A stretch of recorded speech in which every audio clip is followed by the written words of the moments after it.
अल्लामा साहब, ज़िक्र खैर हम कर रहे हैं अल्हम्दुलिल्लाह अल्हम्दुलिल्लाह। हज़रत उमर फ़ारूक रज़ी अल्लाह तआला अन्हु के बारे में हम बात कर रहे हैं। उनके इंसाफ के बड़े किस्से पढ़े गए हैं, बड़े किस्से बताए गए हैं, बयान हुए हुए हैं, काफ़ी रवायत में काफ़ी कुछ लिखा हुआ है। आपके लफ्ज़ भी चाहूँगी कि वो इंसाफ जिसके लिए जो उनके मुखालिफ थे वो भी उसकी गवाही देते थे, ज़रा उसके बारे में फ़रमाइएगा। जी बिल्कुल, सैयदना उमर फ़ारूक रज़ियल्लाहु ताला अन्हु को जो असल ख़िताब मिला है वो अदल व इंसाफ़ की वजह से ही। जिस तरह आप देखते हैं कि सैयदना सिद्दीक़ अकबर को सबसे बड़ा सच्चा सिद्दीक़ अकबर कहा जाता है, इसी तरह सैयदना उस्मान गनी को ज़ुन्नुरैन का लक़ब मिला हुआ है, इसी तरह मौलाए कायनात को हैदर कर्रार का लक़ब मिला हुआ है।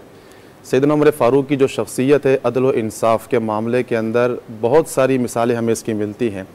तारीख़ इब्न असाकिर का एक रिवायत मैं आपके सामने रखता हूँ। सैयदना उमर फ़ारूक का ही दौर है कि आप बाज़ार में तशरीफ़ लेकर जाते हैं तो देखते हैं कि एक बहुत अच्छा मोटा ताज़ा ऊँट बिकने के लिए खड़ा है जी। तो आपका दौर था, आपने पूछा कि भाई ये किसका है और कौन बेच रहा है।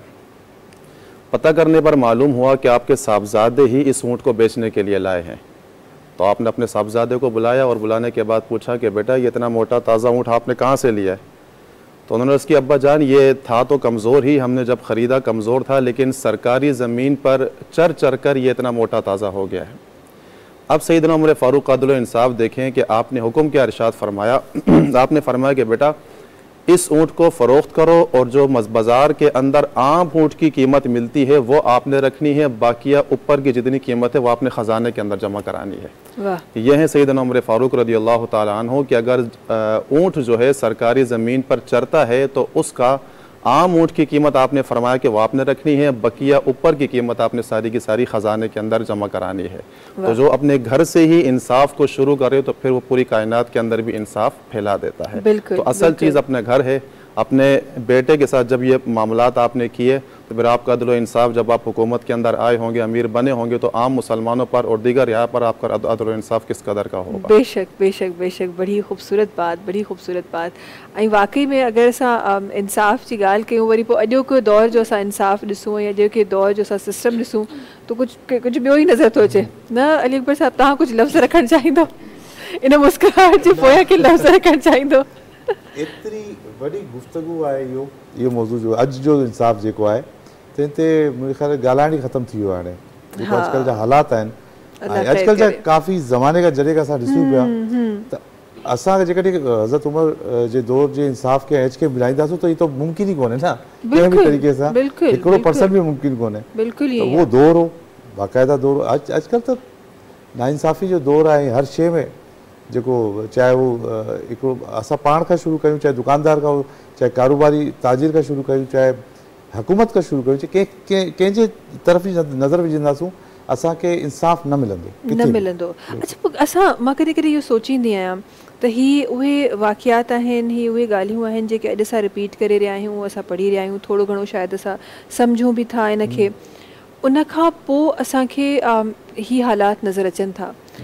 सुभाणे जी जनरेशन या उन खां सुभाणे जी जनरेशन जेका अचणी आहे, ही मेमोरीज़ शायदि मां पंहिंजी नानी ॾाॾी खे ॾिसां त उन्हनि जूं वधीक स्ट्रॉन्ग हूंदियूं।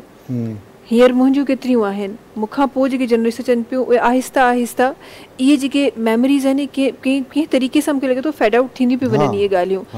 ऐं उहे शयूं जेके असांखे इस्लाम में जंहिंजी ममानियत आहे, असांखे उहे शयूं ॾाढो नॉर्मल लॻणु लॻियूं आहिनि। असांखे लॻे थो इहो लाइफ स्टाइल ई असांजो इहो ई आहे। कीअं सुधरंदो इहो लाइफ स्टाइल ऐं कीअं माण्हू वापसि ईंदा? ॾिसो, इस्लाम जेतिरो असां इस्लाम खां दूरि ईंदा आहियूं असां मॉडर्न थी विया आहियूं।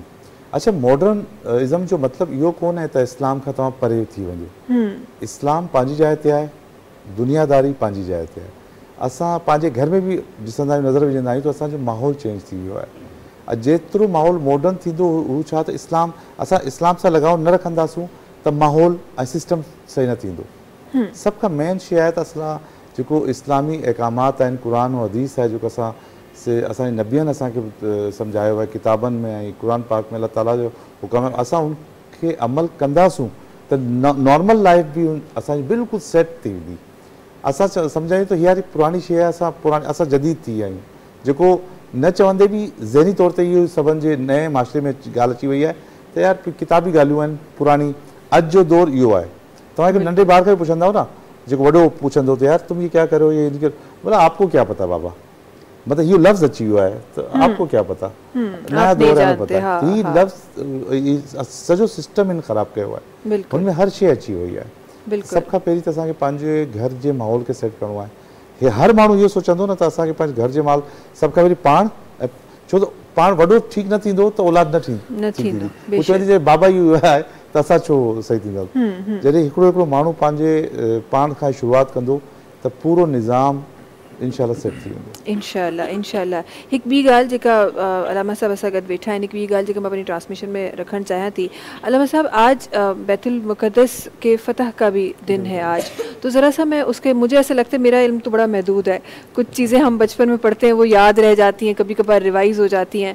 आपकी तरफ आना चाहती हूँ, ये वाक़या और ये जो एक फ़तह थी जो इस्लाम की तारीख़ी फ़तह जो कहलाई गई, इसके बारे में भी बताइए कि ये किस तरह ये हुआ था। बिस्मिल्लाहिर्रहमानिर्रहीम। जी, बैतुल मुक़द्दस जो फ़तह हुआ था, ये वाहिद ऐसी जंग थी जिसमें खून खराबे वाले मामलात नहीं हुए।